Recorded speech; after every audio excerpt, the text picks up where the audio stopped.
C'est à plus d'un titre que la présence de Jean-Claude Pinson se révèle opportune dans le cadre de cette première école doctorale d'été de l'université Paul Valéry.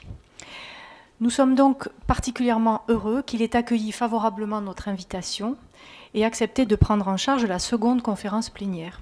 Qu'il en soit chaleureusement remercié. Présence opportune à plus d'un titre, je le soulignais.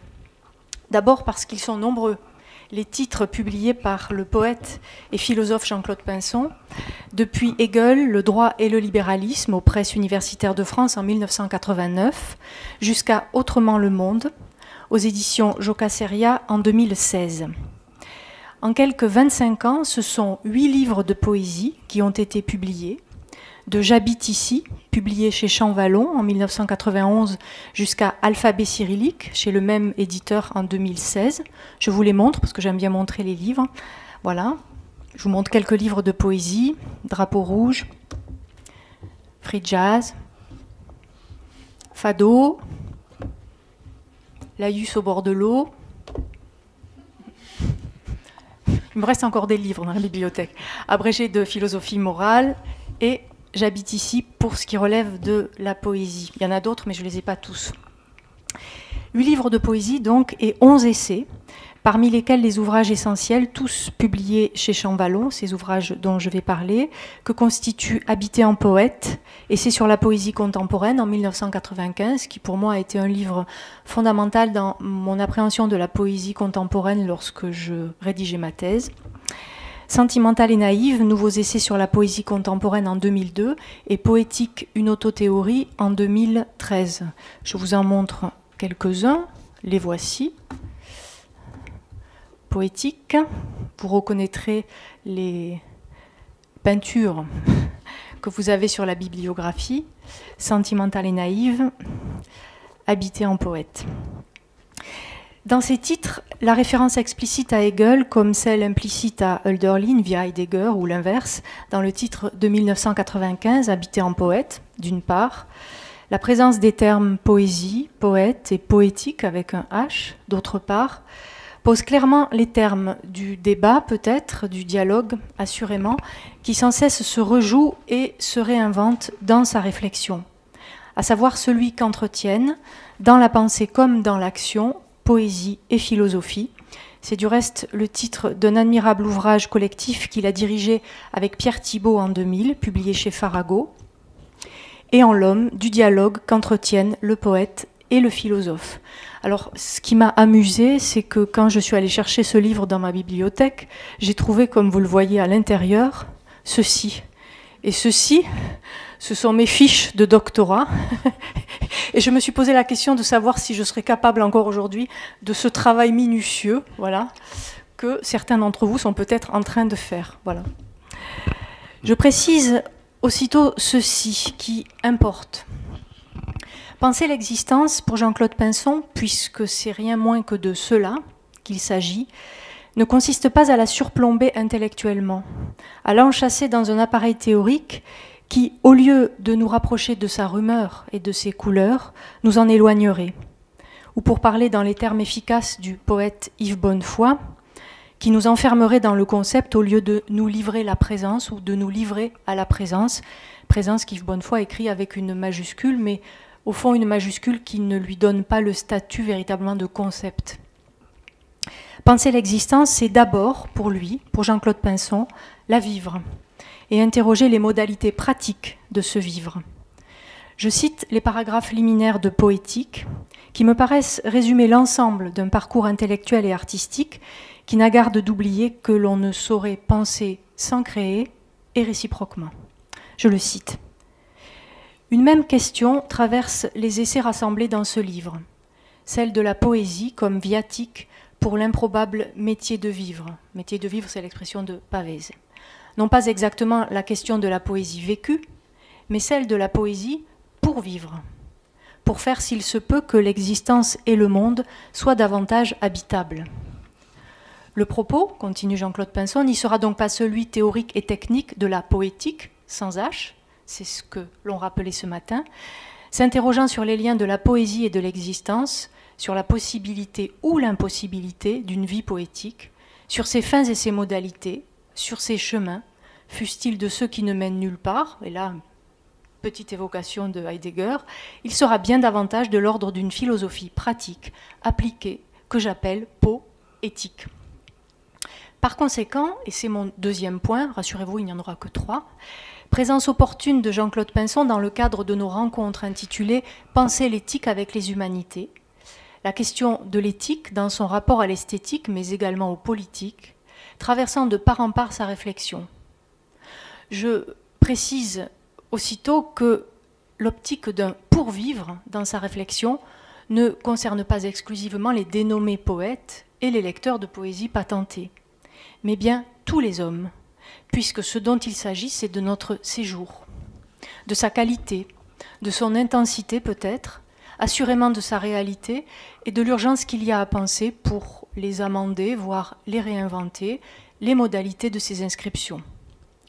Séjour sur, voire avec la terre, davantage que séjour sur terre, expression dont on pressent ce qu'elle suppose d'une transcendance bornante et bordant l'existence, nous absentant de la terre même au moment si bref, où ce dont nous sommes certains, c'est que nous y sommes, nous privant de cet ici dont le poète affirme justement qu'il l'habite à l'initiale de son œuvre poétique. Je vous rappelle le titre « J'habite ici », qui est son premier livre de poésie. Le titre de la conférence à suivre, de la poésie comme écho poétique, s'inscrit ainsi pleinement dans une pensée du séjour, c'est-à-dire du cadre de notre ici.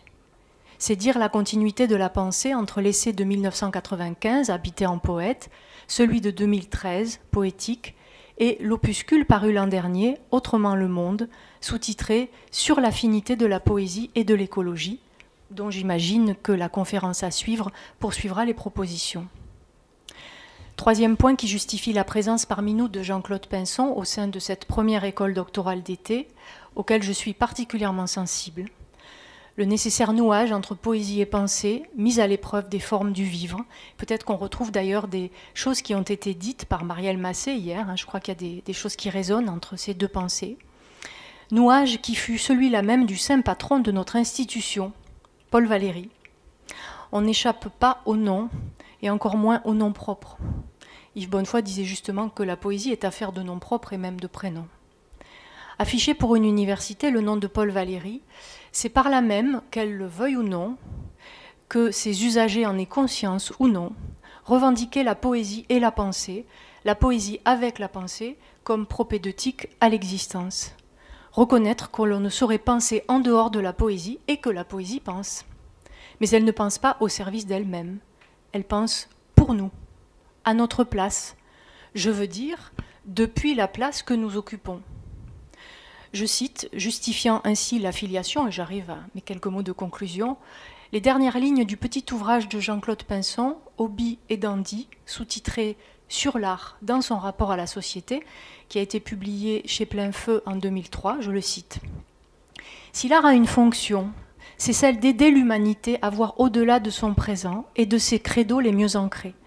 Si par exemple le poète, l'artiste, est bien, comme le dit Schiller, le témoin d'une nature humiliée par l'humanité, la tâche de l'art est alors de briser le sortilège des dogmes les mieux établis parmi les hommes, par exemple celui de la croissance, ou celui adjacent du travail. Il n'est pas nécessaire pour l'homme, dit Thoreau, de gagner sa vie à la sueur de son front.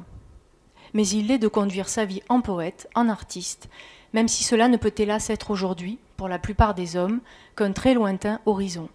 Celui utopique d'une société où l'art et la vie en viendraient à se confondre. Celui d'un âge où, selon un mot de Valéry, je cite donc Valéry, les arts spécialisés et faits exprès seraient abolis et remplacés par l'art des activités ordinaires, par l'art de vivre. Présence opportune de notre conférencier, enfin, en ce que Jean-Claude Pinson fut enseignant en esthétique à l'Université de Nantes et à ce titre forma des générations d'étudiants. Dans le cadre de cette première école doctorale d'été, où sont prioritairement invités nos doctorants, même s'ils sont peu nombreux ce soir, il m'apparaît essentiel d'accueillir la parole, certes, d'un poète, d'un penseur, d'un chercheur, mais aussi d'un pédagogue. Il n'est que de le lire, en effet, pour comprendre que l'érudition, la profondeur et la complexité de la pensée, comme l'exigence du cheminement réflexif, ne sont résolument pas incompatibles avec la clarté et l'élégance de leur formulation. Bref, que chercher peut se dire et bien se dire. Raison pour laquelle je me tais et lui cède la parole. Bravo, bravo.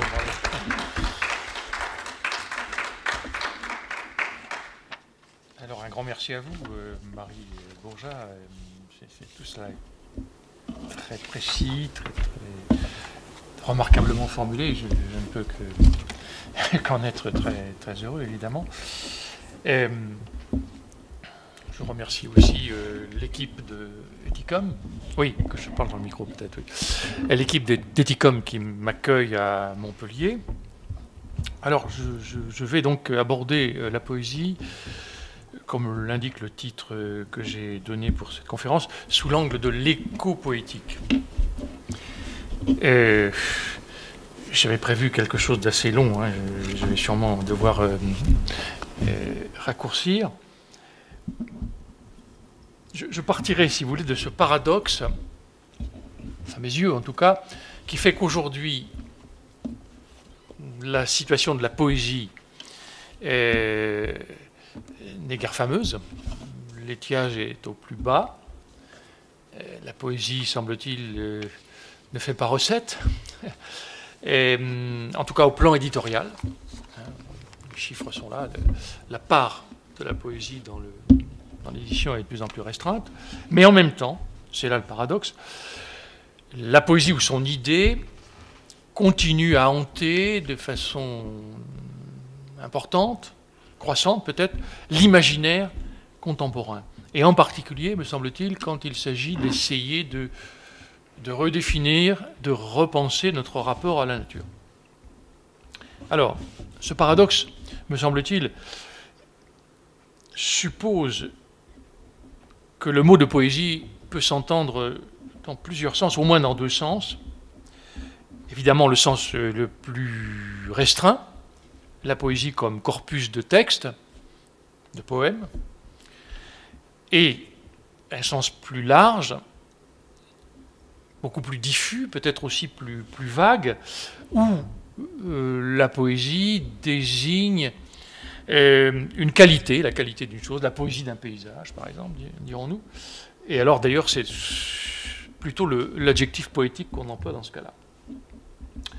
Deux sens, donc, du mot de poésie, mais aussi deux réalités, deux dimensions, que je définirai à partir de Gracq, qui dit qu'il y a d'un côté la poésie élixir, poésie pure, si vous voulez, telle qu'elle a pu en particulier se manifester avec Mallarmé et les Mallarméens, et ce qu'il appelle, Gracq, toujours la poésie levain, c'est-à-dire celle qui va féconder en quelque sorte toutes sortes d'excipients, à la fois dans le champ littéraire, il y aura de la poésie dans le roman, mais aussi peut-être au-delà des textes, la vie elle-même, la poésie comme levain dans la vie elle-même. Pour ce qui est du premier sens, de la poésie élixir, il me semble qu'il faudrait, je ne vais pas m'attarder parce qu'on n'en finirait plus, mais il faudrait voir comment, au fond, avec la distinction des genres littéraires, le terme de poésie, alors que dans l'Antiquité, comme vous le savez, chez Aristote, il recouvre tout ce qui sera plus tard la littérature, c'est-à-dire aussi bien la tragédie, l'épopée, etc., comédie. Avec nous, les modernes, la poésie ne désigne plus que le genre plus restreint de ce que les Allemands appelleront la poésie lyrique, dit lyrique en allemand, c'est-à-dire la poésie au sens étroit. Et à cela, il faudrait évidemment ajouter encore que la modernité, et peut-être encore plus l'âge contemporain, témoigne de l'incertitude d'un genre soumis à toutes sortes de dédéfinitions. On a employé le mot ce matin. Des définitions de l'art, disait un critique d'art, un historien d'art, Harold Rosenberg. Des définitions aussi de la poésie, on ne sait plus trop ce que c'est aujourd'hui quand on regarde la production contemporaine.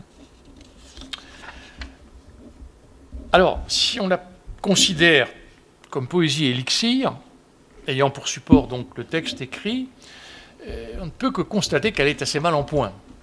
Son audience est extrêmement restreinte. Les chiffres sont là pour en témoigner. Son lectorat, bien souvent, se réduit à son scriptorat, comme on dit. C'est-à-dire, il n'y a de lecteurs de la poésie que les écrivains de poésie. Et encore, et encore. Est-ce qu'on peut aller jusqu'à dire que c'est un art martyr? J'emploie l'expression qui est employée par Pascal Quignard à propos de la musique contemporaine, la musique contemporaine savante. C'est un art martyr, dit-il, parce que s'y crée des choses magnifiques, importantes, essentielles, mais il n'y a pas un auditoria qui est extrêmement restreint. Est-ce que la situation de la poésie n'est pas celle-là, aujourd'hui? C'est une question qui mérite d'être posée. Et alors, il me semble qu'ici, pour éclairer un peu cette situation d'art martyr, il faudrait restituer le contexte, je l'ai évoqué ce matin, qui voit la culture contemporaine connaître une mutation fondamentale qui fait que la littérature n'y occupe plus la place dominante qui a pu être la sienne au sommet des arts, mais elle devient quelque chose de secondaire par rapport aux cultures du son et de l'image qui sont absolument aujourd'hui envahissantes. Gracq aussi déjà a remarqué ça dans une de ses remarques critiques. Bon, je ne m'attarde pas là-dessus. Et pourtant, il me semble que cette poésie, ce petit monde de la poésie, est aussi une jungle luxuriante, une jungle profuse. Et on n'a jamais autant produit, peut-être édité même, auto-édité souvent d'ailleurs, de plaquettes qu'aujourd'hui. À quoi s'ajoute que la poésie est sortie de ses gonds, elle s'est élargie au-delà du texte et renoue avec la culture d'aujourd'hui, la culture dominante, à travers en particulier ce qu'on appelle aujourd'hui la poésie performance, la poésie scénique. Je constate que s'il n'y a plus beaucoup de lecteurs de livres de poésie, avec la déperdition que cela implique, il y a néanmoins une audience croissante, semble-t-il, pour différentes formes de manifestations orales de la poésie. La poésie scénique prospère d'une certaine manière, et elle prospère parce qu'elle est évidemment davantage raccord, si je puis dire, avec la culture d'aujourd'hui. Mais je vais laisser cet aspect intrinsèque à la poésie elle-même pour m'attacher davantage à la poésie Levin lorsque celle-ci concerne l'existence elle-même.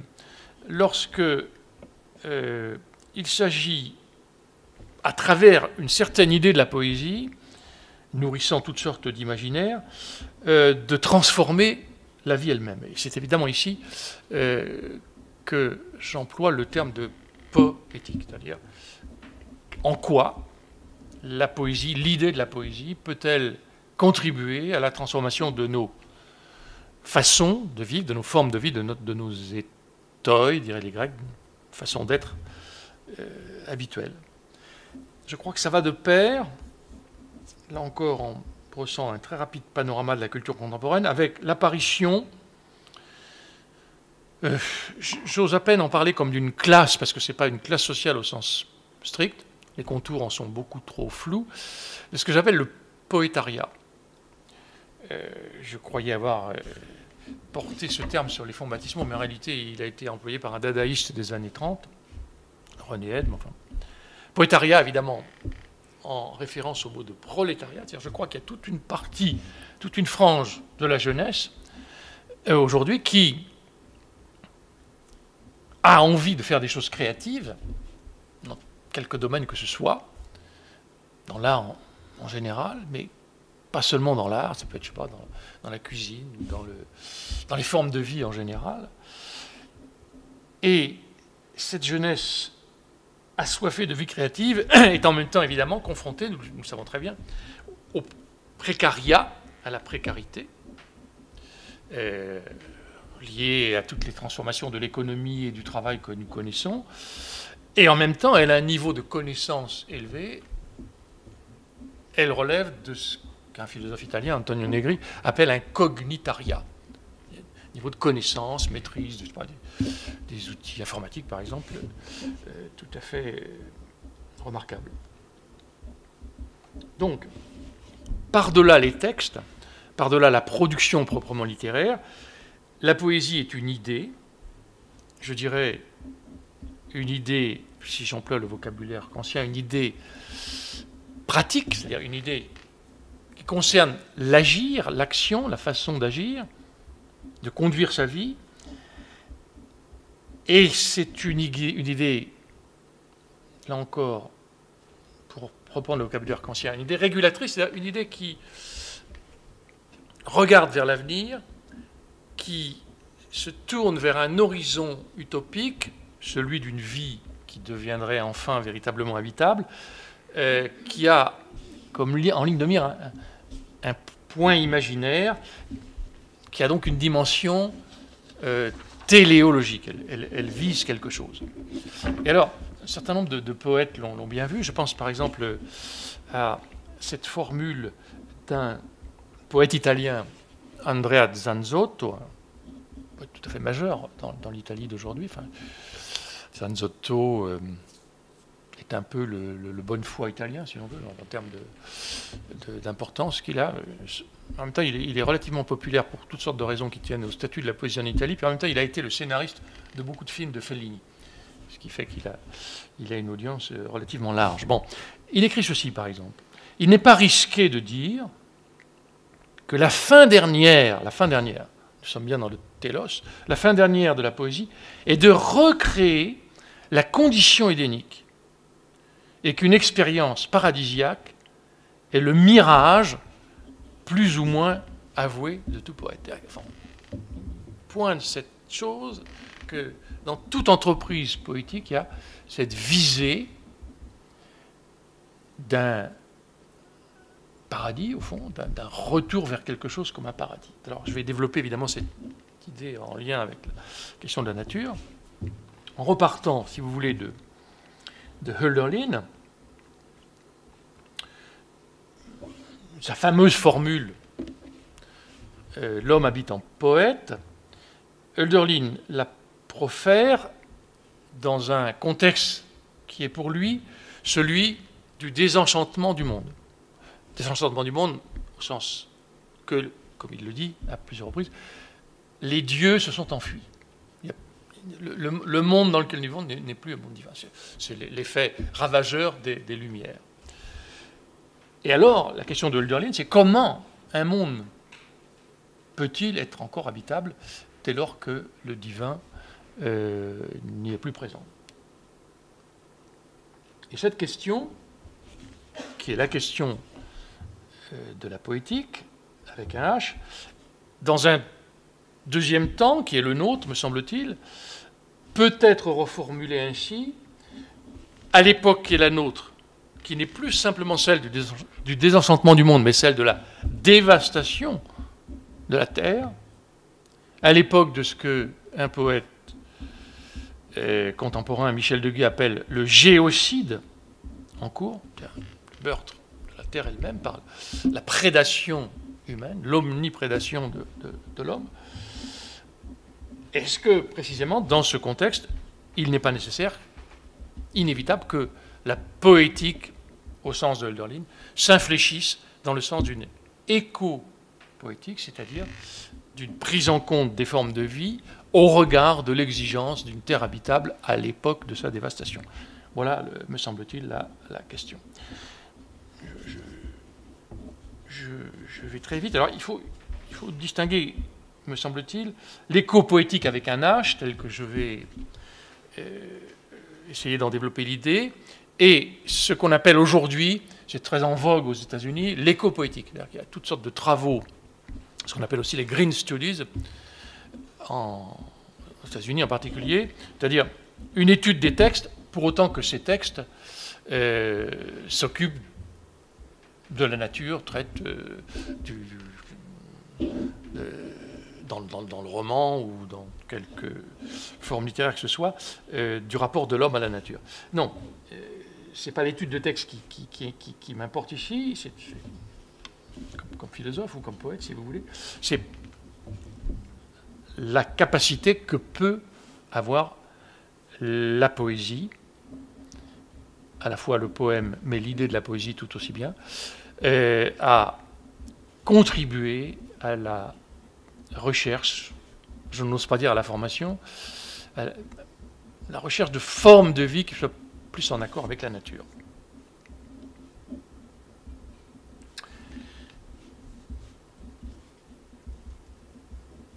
Alors, il faut, avant d'aller plus loin, bien comprendre que cette idée de la poétique, elle a une histoire.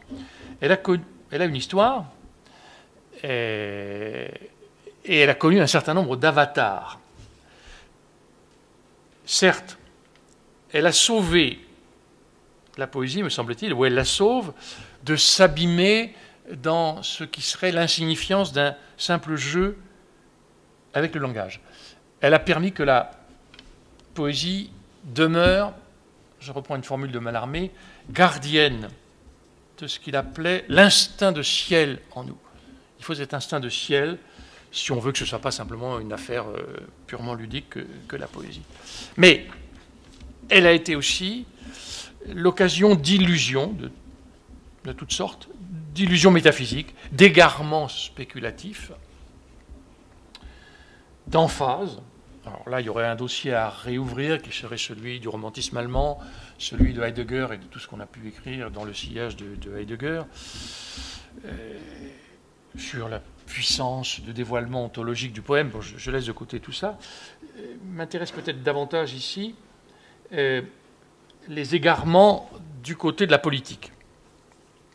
En effet, la poésie a donné lieu à un grand récit où elle marchait de pair avec la politique.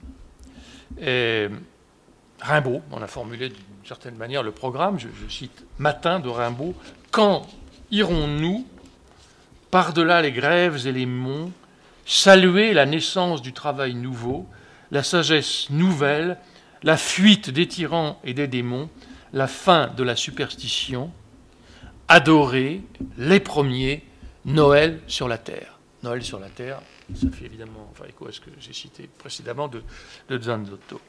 Donc il y a eu une illusion enivrante de la poésie et une illusion dangereuse dans la mesure où elle a pu, au XXe siècle en particulier, nouer une alliance souvent désastreuse avec la politique. Ce sont les odes à Staline commises par un certain nombre de poètes français, entre autres, pas seulement français d'ailleurs. Kundera a pointé ça. Le poète et le bourreau ont fait alliance. Bon.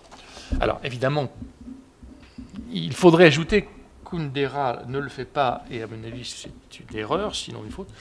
Il faut aussi ajouter que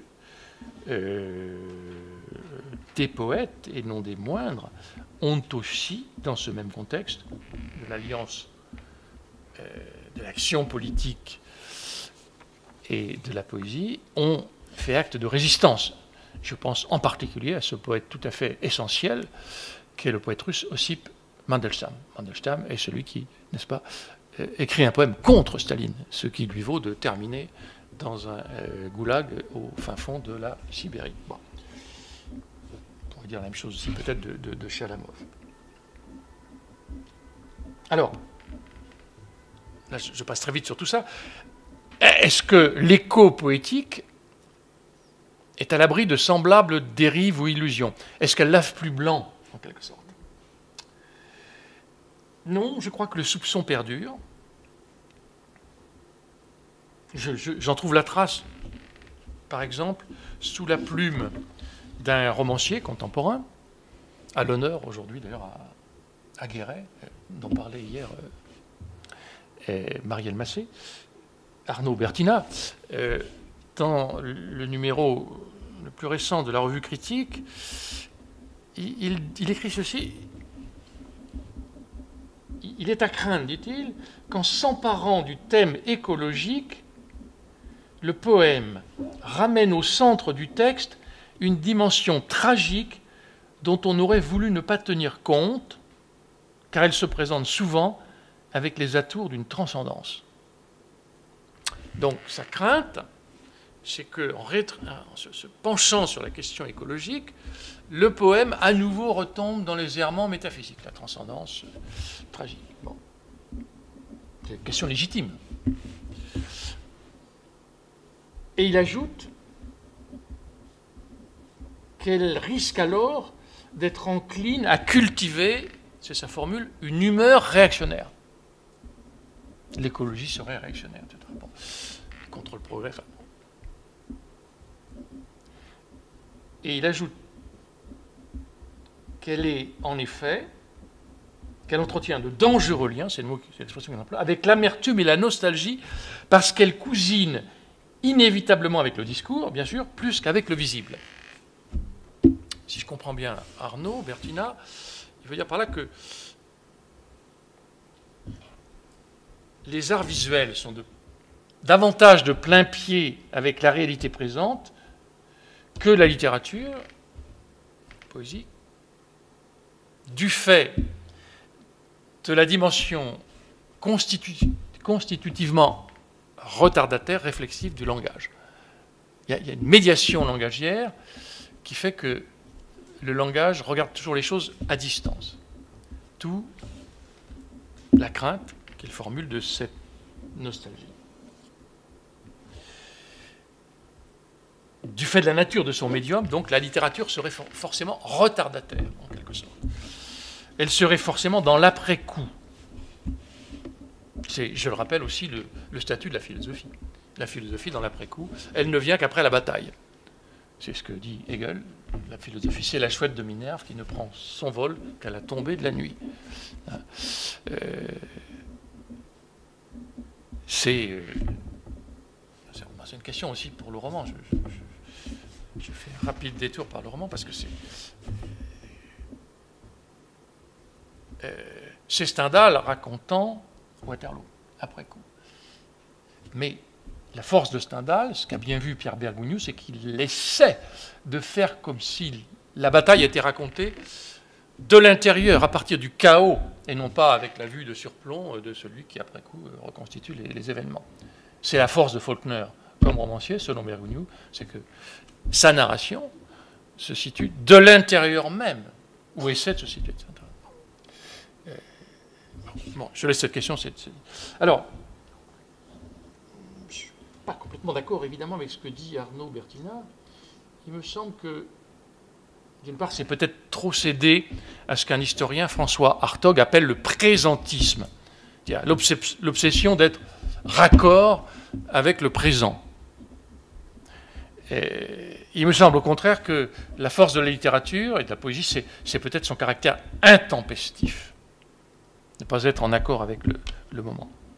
Quant à la nostalgie, j'ajouterais qu'il y a aussi en elle, elle n'est pas du tout uniment réactionnaire comme on pourrait le penser, il y a en elle une puissance critique et utopique. En particulier quand c'est la mélancolie des vaincus.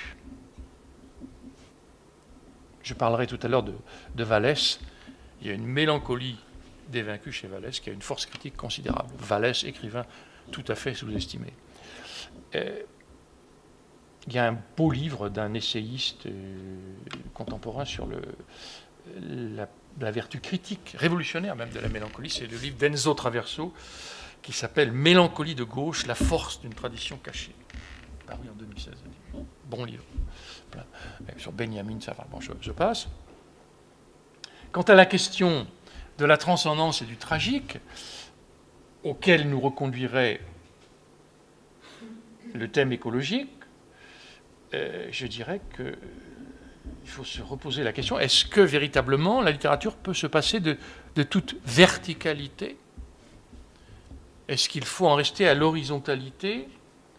Et là, je reviens à ce que je disais ce matin concernant un débat fondamental pour la littérature du XXe siècle et la littérature contemporaine, le débat qui oppose Bataille d'un côté, Kojève et Queneau de l'autre. Est-ce que la littérature doit faire sa part au tragique et au sacré, ou est-ce qu'elle doit s'en abstenir et se contenter d'être une littérature ironiste, ludique, une littérature sans pathos? Alors, du côté du tragique, de l'existence et du sacré, il y aurait des écrivains comme Michon, ce n'est pas rien, Christian Prigent pour les poètes, héritier de Bataille, c'est tout autre chose que Michon, mais c'est quand même de ce côté-là qu'il s'inscrit. De l'autre côté, du côté de la littérature horizontale, refusant toute verticalité, il y aurait des gens comme Cadio, par exemple, une littérature parfaitement ludique, ou il y aurait quelqu'un comme Nathalie Quintane. Bon. Et à l'horizon de tout ça, je verrais deux paradigmes distincts de la littérature. Un paradigme des avant-gardes, dont Prigent est le représentant, qui est un paradigme un peu aristocratique, avec l'idée de la singularité absolue, l'idée aussi du sacré, hérité de Bataille, et puis au contraire, un paradoxe communard, issu de la Commune de Paris, j'y reviendrai tout à l'heure si j'ai le temps, où la littérature doit être faite par tous, et c'est une sorte d'horizontalité qui l'emporte. Alors, voilà, je vais très vite, je suis désolé, mais je ne suis pas mon texte. Alors, autre objection contre une poésie qui prendrait pour thème l'écologie, ce serait, mais dites donc, est-ce que depuis Baudelaire, la poésie n'est pas fondamentalement urbaine? Est-ce que la révolution poétique baudelairienne, c'est la poésie de la ville? Est-ce qu'il n'y a pas une obsolescence du thème pastoral? Est-ce que je ne vais pas réintroduire l'abbé de Lille, le chantre des bocages, comme il se donne lui-même, traducteur par ailleurs des Géorgiques de Virgile? Bon. Je ne sais pas si j'en viens à la question précisément pastorale. Pourquoi, me semble-t-il, au-delà de toutes les dénégations, y a-t-il un bien fondé à reconnaître une nécessité de la dimension pastorale dans la poésie contemporaine? On pourrait en citer des exemples aujourd'hui. Philippe Jacotet est de toute évidence, à sa façon à lui, un poète pastoral. La thématique de la nature est essentielle chez lui. Même un poète comme Christian Prigent. J'ai essayé de le montrer par ailleurs, mais bon, Prigent qui n'est pas franchement du côté apparemment de la nature, mais néanmoins si. Une nature lucrétienne qui est présente par exemple dans son livre Météo des plages, par exemple. Ou encore un poète, alors, pour qui c'est quelque chose de central, sauf que c'est plutôt une contre-pastorale qu'il construit, un poète qui vit à Saint-Étienne, qui à mon sens est un des plus importants d'aujourd'hui, qui est James Sacré. Je ne sais pas si vous connaissez ce poète. Un livre a été publié dans la collection Poésie Gallimard.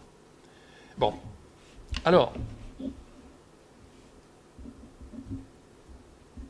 le thème pastoral, bien évidemment, n'est pas propre à la poésie. On le trouve dans le roman. En particulier, historiquement, dans le fameux roman d'Honoré d'Urfé, L'Astrée, début du XVIIe. Pourquoi, pourtant, c'est ce que je vais essayer de dire maintenant, rapidement, ce thème pastoral concerne-t-il plus particulièrement la poésie?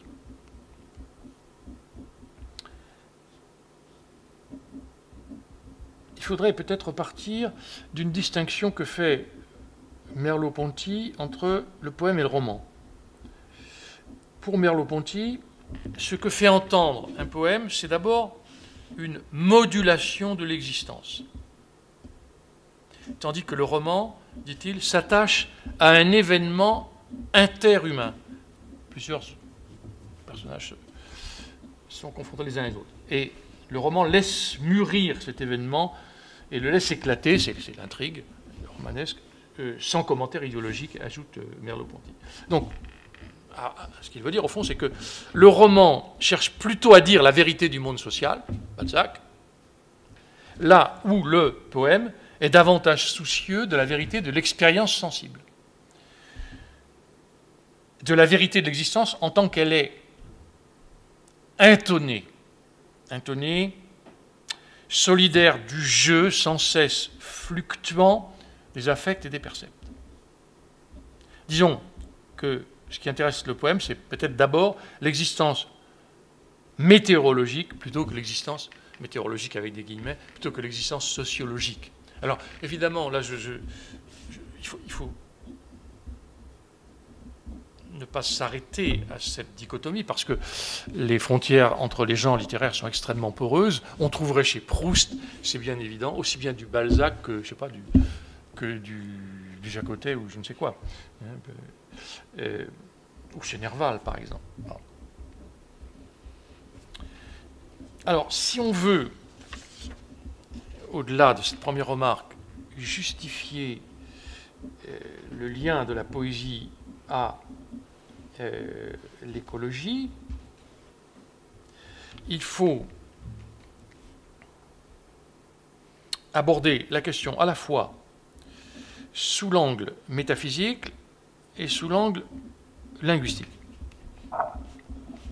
Alors, je vais commencer par la question métaphysique. Je suis désolé d'aller si vite. Un critique américain, d'origine belge, un critique important, ami de Derrida, Paul de Man,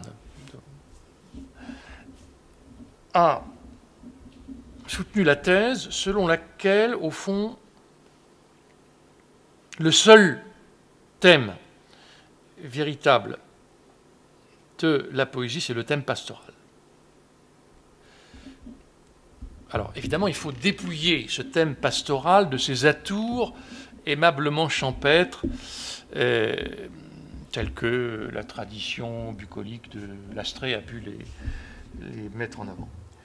Ce que veut dire Paul de Man, c'est que, au-delà de l'églogue, au-delà du paysage et de l'idylle bucolique convenue que nous connaissons, quelque chose de plus fondamental se joue à travers le thème pastoral dans la poésie, c'est-à-dire la tentative, au fond, d'une réconciliation du poète avec la nature. Et au-delà du poète, de l'homme lui-même. La nature, alors, là encore, évidemment, le mot, c'est un mot tellement équivoque. C'est pas simplement la nature au sens de la campagne pastorale, bien entendu, c'est la nature au sens philosophique, c'est-à-dire à la fois la nature comme totalité de ce qui est, la nature cosmique, et puis en même temps la nature générative, génétique, la nature de Lucrèce, si vous voulez. Et alors, Paul de Man souligne que, à la fois, le poète, d'où sa conscience malheureuse, déchirée, en tant qu'il utilise le langage, est dans la négativité, le langage étant la négation du réel, ne parvenant pas à saisir le réel comme tel.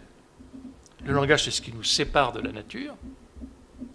Mais en même temps, donc, avec le thème pastoral, il cherche à retrouver une relation avec la nature. Il le dit en citant un poète du XVIIe siècle, un poète métaphysique anglais du XVIIe siècle, Andrew Marvell. Je ne me risque pas à prononcer la citation en anglais de Marvell, parce que je n'ai jamais fait d'anglais de toute ma scolarité, donc ça va être désastreux. Enfin, il y est question de pensée verte dans ce vers de Marvell. Et alors, cette dimension métaphysique, elle a été récemment repensée par un philosophe contemporain, Renaud Barbaras, pas très connu, enfin il n'est pas très connu, hormis des cercles de spécialistes. Et voici la thèse de Renaud Barbaras. Dans un livre qui s'appelle Métaphysique du sentiment. Pour Renaud Barbaras, nous, êtres de parole, nous, humains, nous sommes, par le langage et la conscience, séparés de l'archimouvement, dit-il, l'archimouvement de la nature. Séparés de l'être comme surpuissance, comme archi-vie. Archi-mouvement, le mouvement absolu, c'est le cosmos, tout ça. En même temps, c'est l'idée d'arché en grec, c'est-à-dire ce qui est au principe, ce qui est à la source. Nous sommes dans une forme d'exil ontologique. D'où notre aspiration à retrouver un rapport plus apaisé aux choses et au monde. Nous ne sommes pas, je reprends le terme de Rilke, qui est tout à fait essentiel, nous ne sommes pas dans l'ouvert. Nous sommes retournés, dit Rilke, vers nous-mêmes, vers le fort intérieur, par le langage et la conscience. L'animal est dans l'ouvert. Il est ouvert dans le monde, livré à l'ouverture du monde, sans le recul de la conscience. On trouverait des thèses semblables chez Artaud. Nous sommes des séparés, des partants.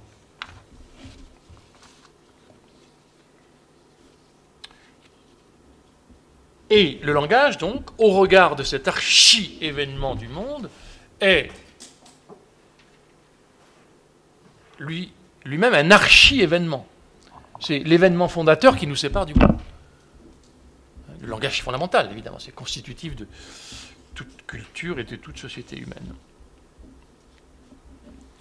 Avec toutes les conséquences qui s'en suivent. C'est-à-dire c'est un archi-événement, le langage qui a comme conséquence une appropriation de la nature par l'homme prométhéen, l'homme omniprédateur, qui, par le biais des sciences et des techniques, va mettre le monde à disposition technique de lui-même, avec les conséquences que nous connaissons aujourd'hui. Et le langage va donc accentuer, au fur et à mesure du développement de l'histoire humaine, cette séparation, ce grand partage que nous connaissons, nous modernes, entre nature et culture, et ce grand partage que veut déconstruire à sa façon, par exemple, un anthropologue ou un ethnologue comme Philippe Descola. C'est le thème de toute la réflexion de Descola à partir de ses enquêtes ethnologiques en Amazonie. Mais la poésie, et c'est son importance, son intérêt pour Renaud Barbaras, c'est dans ce mouvement de séparation qu'instaure le langage, dans cet archi-événement qu'est le langage, d'être à contre-courant ou d'essayer de remonter le courant. Il le dit de la manière suivante. Renaud, Barbaras, l'archi-événement, le langage, est toujours repris par la puissance du monde et ne peut aller jusqu'à la sécession.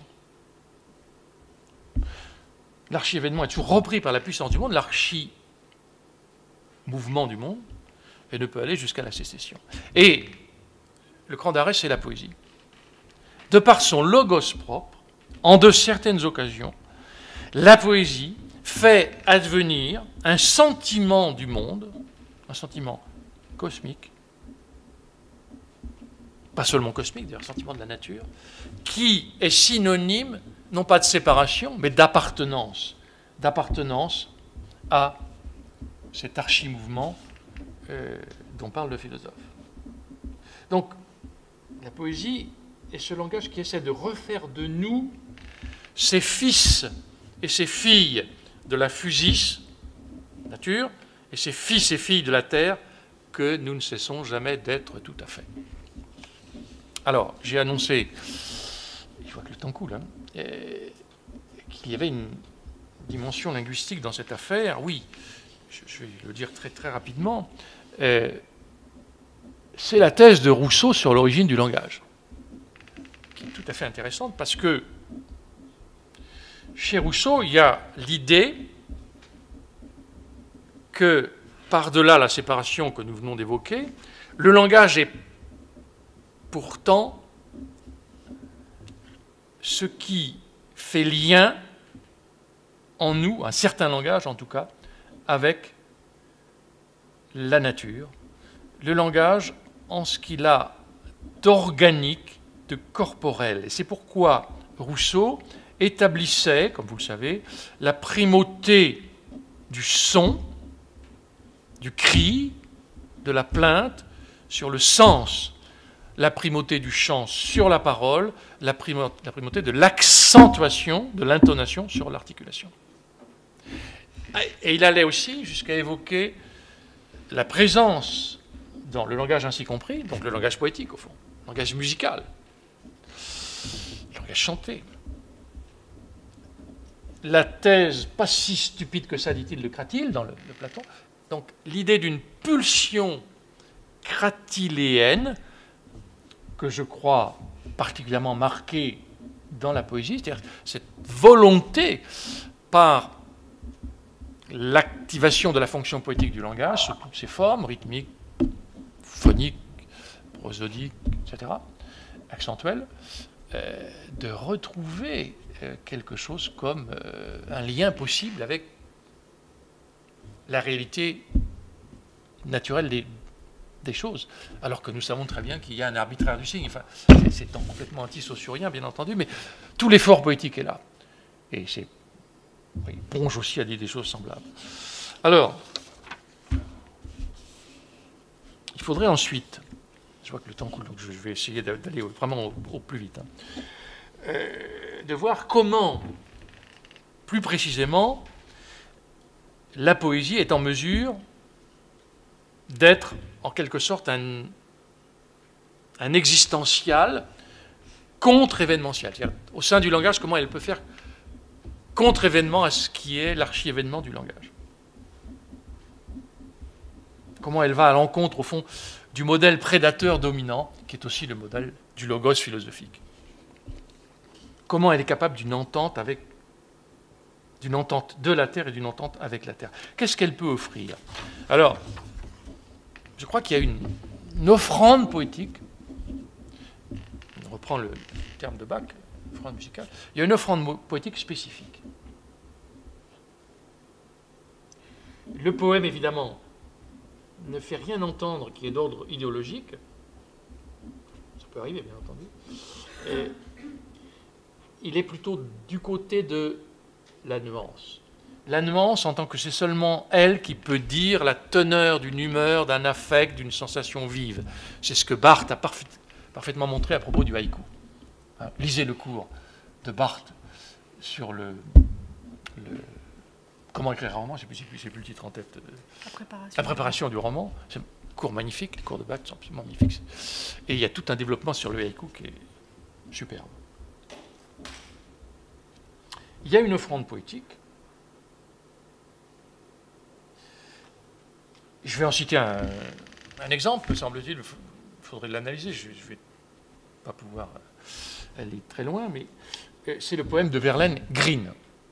Romance sans parole. Déjà, le titre générique est intéressant. Ça commence comme ça. Voici des fruits, des fleurs, des feuilles et des branches, et puis voici mon cœur qui ne bat que pour vous. Bon. Donc l'offrande du poème, c'est l'offrande fleurs, fruits, etc.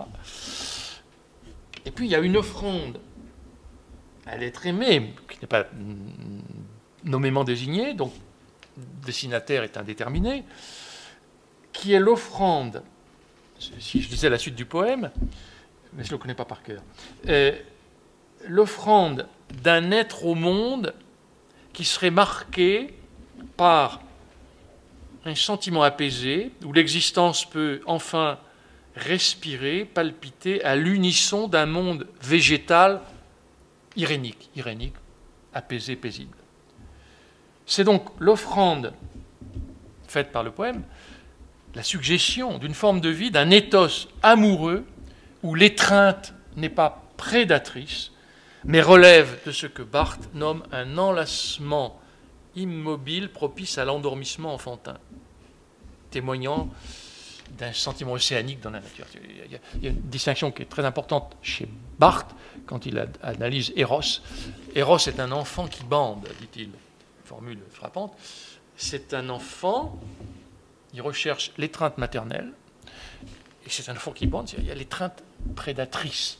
Il y a évidemment toujours de l'agressivité dans le rapport érotique. Donc le poème va s'adresser à toute âme en tant qu'elle est un nœud rythmique, formule de Mallarmé. Et là, il faudrait reprendre le propos de Marielle Massé et voir comment le poème peut nouer et dénouer une âme. Car l'âme, si elle est un nœud rythmique, elle a besoin à la fois d'être... Les nœuds ont besoin d'être défaits, refaits, etc. Bon. Donc, le poème est une invitation à des formes de vie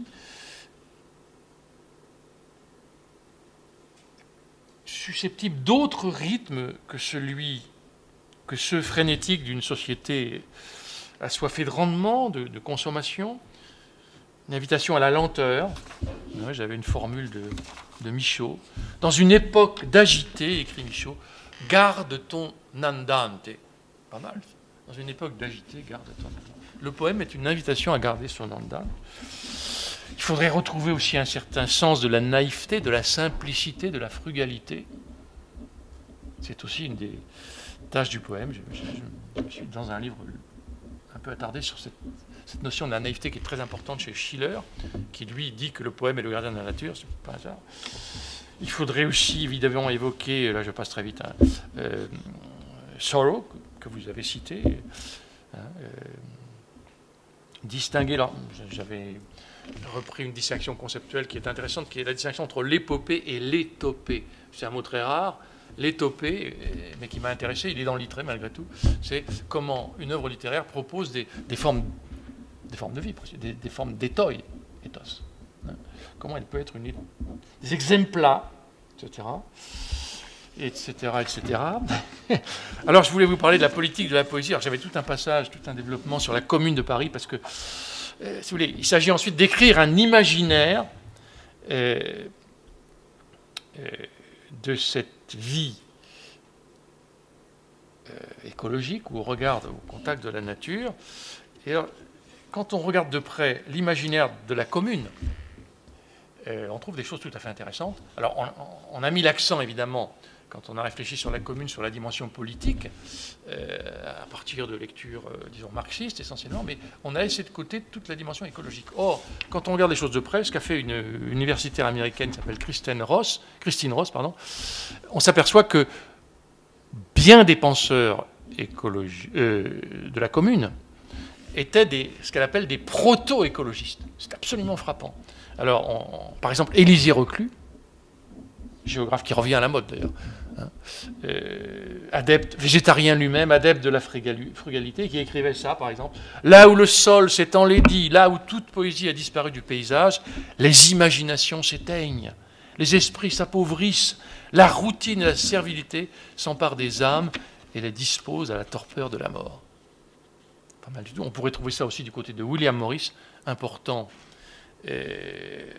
essayiste et penseur de l'art anglais, fervent défenseur de la Commune de Paris, qui voulait, lui, qu'on remplace Trafalgar Square par un verger d'abricotiers. C'est pas mal, ça.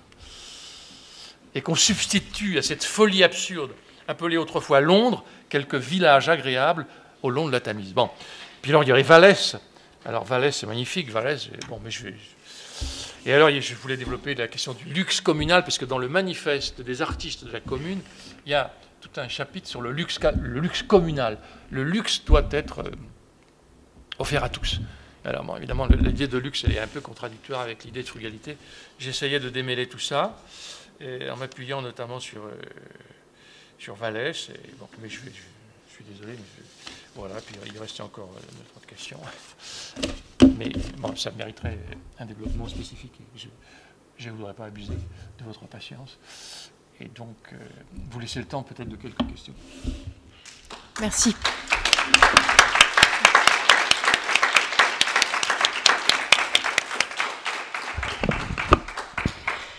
Comme nous avons commencé en retard, je ne vais pas poser de questions. Je vais tout de suite vous laisser la parole pour ceux qui voudraient faire des remarques, poser des questions.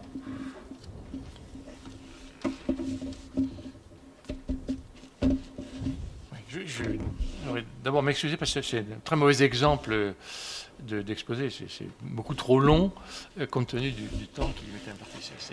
Je n'ai pas tenu compte du format. Bon, donc il y a beaucoup de raccourcis. Désolé. C'est des raccourcis tout à fait pédagogiques. Oui, la question de la pastorale, voilà. Je me disais, oui, moi je l'associe à la nostalgie nécessairement, à la perte. Donc il y a pastorale dès que voilà, quelque chose n'est plus et que donc on a besoin d'un retour et d'un retour vers quelque chose de disparu à tout jamais. Et donc oui, c'est pour m'assurer que j'avais bien fait le lien entre cette dimension générique et la très belle question de l'incarnation, ou en tout cas du rythme que vous avez posé par ailleurs, à savoir celle de la manière dont la poésie remet de la voix, remet du bruit, remet du rythme, et ne remet pas remet de l'affect, mais ne remet pas d'idées nécessairement. Voilà. Donc cette idée de la pastorale qui était développée juste avant la question de la corporéité ou de l'incarnation, c'était ce besoin dans la poésie nécessairement, ou cet élan dans la poésie nécessairement d'un retour vers le corps, vers la voix, vers la phonée, enfin tout ça, c'est ça? Oui, c'est-à-dire que je pense qu'il y a, comment dire, il y a une tendance, une pulsion qui a un caractère à la fois existentiel et métaphysique, qui n'est pas évidemment propre au poète, mais à chacun de vouloir en même temps la culture, en même temps le monde humain, le monde interhumain avec le langage, les sciences, etc. Et puis en même temps retrouver un contact avec la nature, disons ça très simplement. Alors c'est pas simplement régressif, comme on pourrait le penser. C'est toujours d'une actualité brûlante, me semble-t-il. Chacun dans son existence a besoin de on va dire, se ressourcer, tout simplement, si vous voulez. Et c'est la poésie qui a été, historiquement, puis Virgile, etc., le vecteur de cette thématique. C'est ce que souligne fortement ce critique américain que j'ai évoqué, Paul Deman. Il s'appuie aussi sur un autre auteur, un poète et critique anglais, William Empson. Bon, il y a une abondante littérature poétique qui traite de ce thème-là. Et ce que j'essaie de montrer, moi, dans des travaux sur les poètes contemporains, c'est que c'est une thématique toujours vivace. Bien que la modernité ait voulu l'étouffer, d'une certaine manière. Bon, le futurisme, etc. Bon, une sorte d'exaltation de la machine. Bon. Mais j'observe que parmi les poètes contemporains considérés comme les plus importants, cette thématique est restée tout à fait essentielle. Donc j'ai cité Jacques Cottet, mais on pourrait citer aussi bien Bonnefoy, ou Jacques Réda, que vous connaissez parfaitement, Marie. Jeanne Sacré, chez qui c'est très intéressant, parce que Jeanne Sacré est un poète qui vient du monde paysan. Pas si fréquent que ça. Donc il a un regard sur la campagne qui n'est pas du tout un regard illusoire. C'est pas le citadin qui... Non, non. Alors donc il y a une contre-pastorale chez lui. C'est à la fois la boue, le cloaque de la ferme, le tas de fumier, et puis en même temps un sentiment de la nature très puissant qui s'exprime dans sa poésie. Et alors il y a tout un travail sur le langage qui est aussi très intéressant, parce qu'il y a constamment dans sa langue des formulations patoisantes, des tournures syntaxiques patoisantes qui partent. C'est tout à fait important, à mon avis. Enfin, bon. En même temps, il y a tout dans sa thématique poétique, toute une exploration, par exemple, des zones du monde dans lesquelles la campagne est encore très présente. Par exemple, c'est un poète qui fréquente beaucoup le Maroc. Un de ses titres principaux, à mon avis, s'appelle « Une fin d'après-midi à Marrakech », livre magnifique. Bon, voilà. C'est la campagne marocaine, c'est ce monde-là. C'est une sorte de ruralité universelle. Au fond, on est tous des ploucs, c'est ce qu'il est en train de nous dire. Nous sommes tous des ploucs, c'est-à-dire nous venons de la boue, mais en même temps, ploucs au sens où nous voulons la campagne. Nous voulons la campagne. Alors, ça, c'est le premier aspect, alors que j'ai rattaché à toute une théorie métaphysique le langage comme événement, archi-événement qui nous sépare, de l'archi-mouvement de la nature, et puis la poésie à contre-courant. Voilà. Pas seulement la poésie, d'ailleurs, bien évidemment. On trouverait chez Proust des pages pastorales aucun problème. Hein. Et puis il y a la dimension langagière, oui, j'ai rapidement évoqué Rousseau. Il me semble qu'il y a une théorie du langage chez Rousseau, complètement, évidemment, qui fait frémir le linguiste saussurien aujourd'hui, mais enfin qui me semble-t-il, n'est pas stupide du tout. C'est-à-dire, et qui consonne évidemment avec Rousseau et le sentiment de la nature chez Rousseau. Et ça va de pair avec, je crois, cette sorte d'exacerbation chez les poètes de la fonction poétique du langage, ce que j'ai appelé donc cette pulsion cratilienne, sur laquelle Ponge a beaucoup insisté aussi. Prigent, c'est parfaitement clair aussi. Voilà. Alors, bon, comme tous les philosophes, j'ai tendance à généraliser un peu à outrance, bien sûr, et je construis cette affaire, mais bon. C'est-à-dire que, si vous voulez, tous les travaux d'éco-poétique que je connais, je n'en connais pas beaucoup, mais enfin, ce qui me frappe, c'est que je suis allé une ou deux fois dans les colloques comme ça, toutes les études sont concentrées sur la littérature narrative, le roman, comme si la poésie n'existait plus déjà. Je leur ai dit, mais attention, là, c'est quand même d'abord une affaire qui a regardé et qui continue de regarder la poésie. D'ailleurs, c'est bien le reproche qu'on fait aux poètes. C'est la nature et puis les oiseaux, etc. C'est la caricature du poète, elle prend appui sur quelque chose qui n'est pas sans pertinence. Et puis en même temps, dans ces études, en général, le langage est passé par père et profit. On étudie la thématique, je ne sais pas, chez tel romancier américain, etc. Bon, tel romancier du Montana qui va à la pêche à la truite. Intéressant, mais enfin, c'est quand même... Il y a autre chose. Donc, vous avez évoqué un petit peu la question animale avec Rilke et cette, disons, ouverture à l'animal parce que l'animal n'est pas aussi absorbé par sa propre conscience, qui, bon, est un petit peu peut-être pas vrai. Oui. Ouais, bon. Mais ça, c'est une autre question. Non. Mais je voulais savoir, est-ce que Éco-poétique et votre propre œuvre pense à l'autre qui est non humain?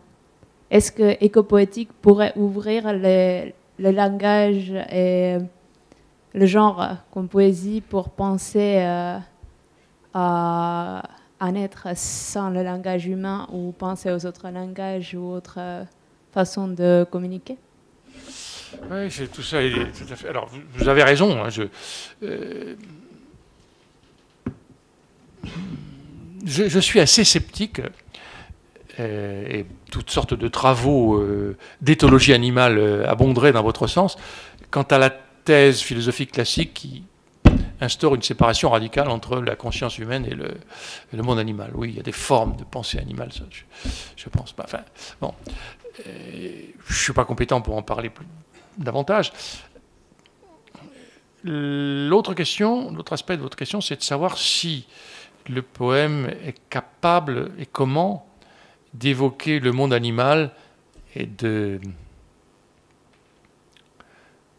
d'en répercuter les paroles. Les musiciens, je pense à Olivier Messiaen, vont nous faire des œuvres avec le chant des oiseaux. Dans la mesure où le poème utilise le langage ordinaire, malgré tout, c'est-à-dire un langage où la dimension sémantique ne peut pas être abolie totalement, ça passe, me semble-t-il, par l'invention d'un bestiaire. C'est-à-dire, quelle est la place? Alors évidemment, il y a toujours le risque de l'anthropomorphisme, mais comment peut-on construire dans une œuvre poétique un bestiaire? C'est essentiel, qui ne soit pas, qui ne tombe pas sous le coup de l'accusation d'anthropomorphisme. C'est tout à fait. J'avoue que c'est une bonne question. Je me la pose quand j'écris. Je sais pas, par exemple, dans un livre, j'écris une sorte de tombeau pour un écureuil. Bon. Que j'ai ramassé, écrasé sur la route devant chez moi, que j'ai enterré, etc., en bonne et due forme. Je lui ai offert une sépulture. Un écureuil ne doit pas rester sans sépulture à se faire... Bon, j'ai essayé d'écrire un truc où, effectivement, il n'y ait pas trop d'anthropomorphisme. Bon, mais enfin, bon, ça c'est une autre affaire. Oui, par rapport à la notion de séjour et d'habiter en poète, Ouais. parce que vous avez parlé aussi du langage comme mouvement, comme temporalité. Ouais. Et finalement aussi, souvent pour les poètes, une façon de se relier au monde, c'est par le déplacement, le mouvement, la marche. Voilà. Et donc c'est juste une question par rapport à cette notion de séjour. Ah oui. Oui, alors, ben, si vous voulez, c'est toute l'ambiguïté de la notion d'habitation. Je pense à des propos de Lévinas. Si vous voulez, il y a des poètes sédentaires, des poètes de la demeure, et il y a plus dangereuse, me semble-t-il, des philosophies de la demeure. Et c'est le reproche qu'on a pu faire à Heidegger, lecteur de Hölderlin. Est-ce que Heidegger, au fond, dans ses développements spéculatifs à partir et autour de Hölderlin, ne prêche pas pour une habitation sédentaire privilégiant, j'allais dire, l'allemand de souche? J'ai dit ça délibérément, puisque Heidegger défendait la thèse selon laquelle l'allemand est une langue philosophique par excellence, etc. Bon. Oui, là on voit bien qu'on va retomber sur des thèmes politiques, tous les thèmes de l'identité, etc., qui sont difficiles à manier. Lévinas, au contraire, élève de Heidegger, marqué profondément par la pensée de Heidegger, a insisté, lui, j'ai plus en tête les formules exactes de Lévinas, mais l'accent sur la condition humaine, non pas comme une condition de séjour sédentaire, mais une condition d'exil. C'est l'errance. Ce qui définit la condition humaine, c'est l'errance. Et quand je parle d'exil au regard de la nature, le langage nous séparant de l'archi-mouvement du monde, c'est bien cette dimension d'errance. Je crois qu'elle est fondamentale dans la condition humaine, mais on ne peut pas... Moi, je serais dialecticien dans cette affaire, je serais dans l'ambiguïté. Il y a cette condition d'errance qu'accentue évidemment des traits de civilisation, enfin la mondialisation d'aujourd'hui. Et il y a un désir d'appartenance qui passe par l'attachement à des lieux. Pas forcément l'enracinement dans un lieu, mais voilà, nous avons besoin du sol, nous avons besoin de la terre. Nous ne voulons pas être complètement déracinés, d'une certaine manière. Alors, j'avais prévu un petit développement, parce que c'est une question écologique fondamentale, éco-poétique fondamentale, je n'ai pas eu le temps de la développer, mais si vous voulez, l'exigence d'une habitation poétique pour tous, elle est pratiquement, pragmatiquement contradictoire, et c'est bien une difficulté sur laquelle je voulais insister, avec un droit cosmopolitique universel, qu'a réaffirmé fortement Kant. C'est-à-dire que le droit pour chacun à occuper tous les lieux de la Terre comme il le veut. Droit fondamental. Nous sommes tous des citoyens du monde, donc voilà. Mais d'accord, mais le problème, c'est que tous les lieux de la Terre ne sont pas des lieux d'élection. Beaucoup sont des lieux de relégation. Et compte tenu de ce que nous savons de la croissance en cours et surtout encore plus à venir de la population mondiale, voyez, comment rendre applicable, comment faire que ce soit réellement universel le droit cosmopolitique? On va se trouver confronté très vite, enfin nous le voyons déjà, à ce problème. C'est-à-dire, c'est tragique. Je relisais du Kojève là, dans les interstices du colloque. Il y a un livre de Kojève sur le droit, la question du droit et le droit cosmopolitique universel. Bon.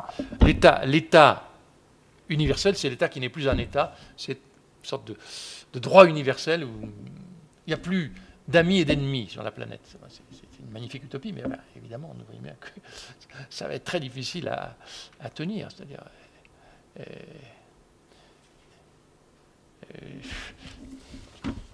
je le formule pas très bien, mais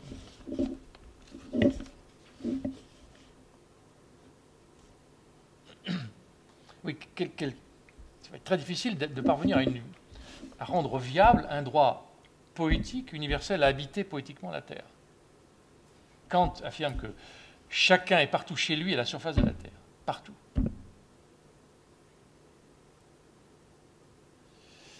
Donc ça veut dire que chacun a un droit égal à la possession commune de toute la surface terrestre.